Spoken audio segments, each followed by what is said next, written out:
The first Gothic characteristics of medieval art appeared in its magnificent cathedrals and stained glass windows, which were larger than had ever been seen before. Gothic art emerged out of France and flourished between the 12th and 16th centuries. Referred to as the new fashion at the time, Gothic art deviated from the more common, highly esteemed imitations of classical Roman art.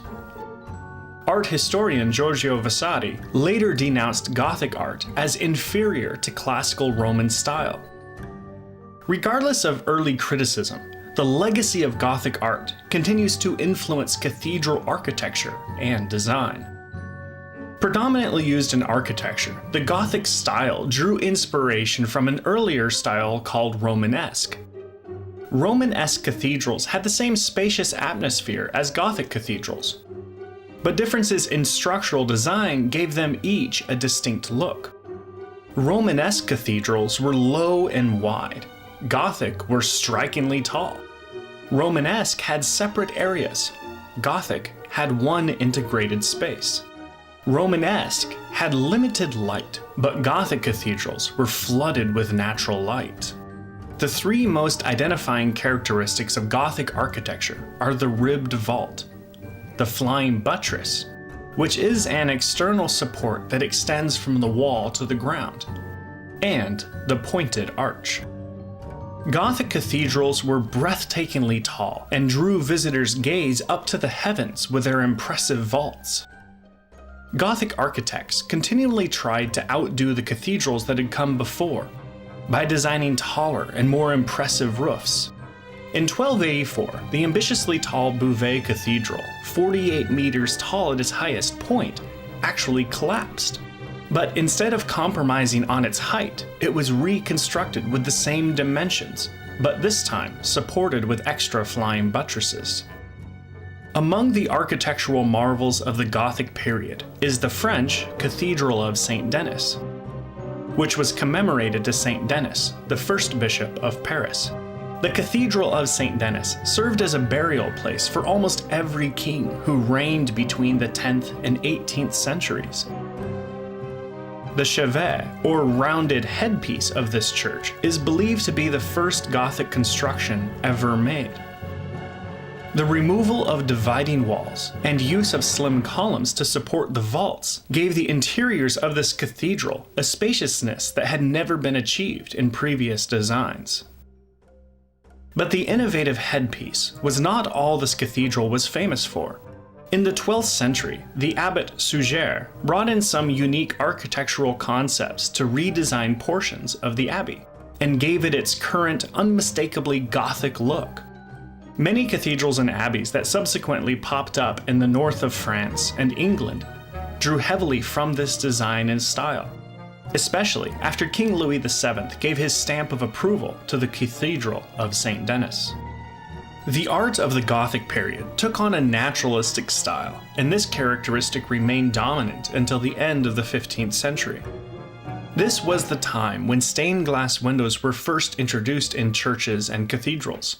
A distinctive window design found in early Gothic art is the rose window, which is a large circular window which separates petal-shaped panels of colorful stained glass with sculpted stone.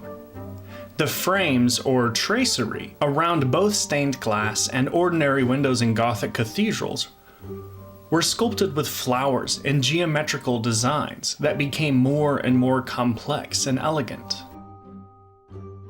The Cathedral of Notre Dame was begun in 1211, and construction on the cathedral continued for more than 100 years. This cathedral has two spires, both measuring 105 meters tall.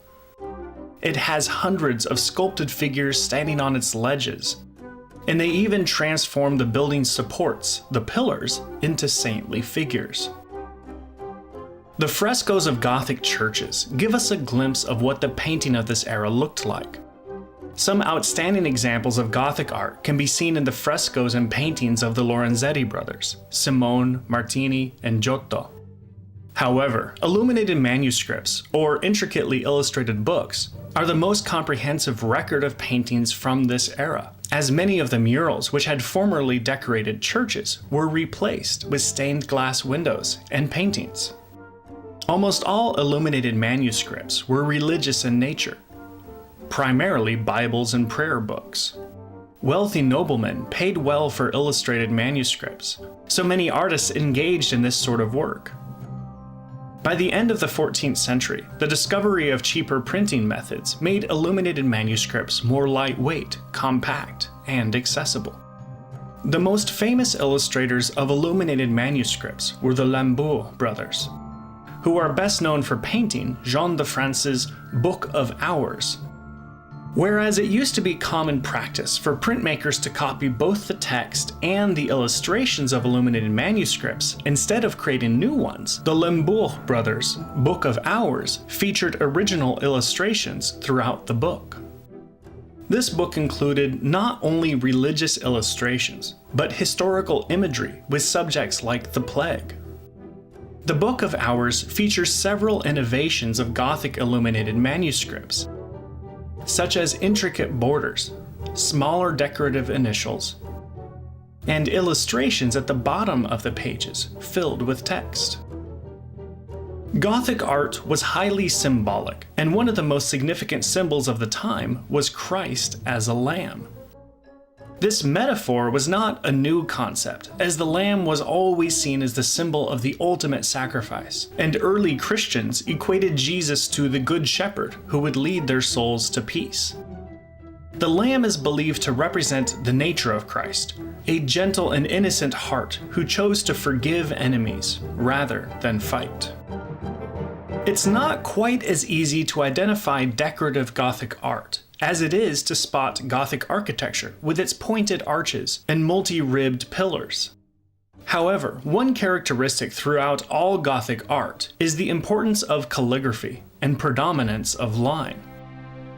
Cascading draperies with narrow folds and pleats was a common motif in Gothic art. Another common trait was the extreme stylization of the human body.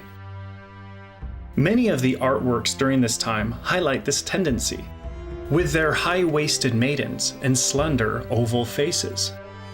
All Gothic art aimed to depict the divine in a rich and dramatic way that would inspire devotion in those who encountered it. Decorative art from the Gothic period includes the statues of saints and gargoyles that filled the Gothic cathedrals, metal chalices and reliquaries, as well as ornately carved picture frames and diptychs, or paintings on two hinged wooden panels. Although the succeeding Renaissance artists would reject many aspects of the Middle Ages, they saw the importance of architecture in daily life and incorporated many natural themes into their art. They were particularly interested in spatial depth, which led to the development of one-point perspective in painting. The soaring heights, monumental stained glass windows, and elaborate sculpture of Gothic cathedrals continues to inspire art and even pilgrimages to this day.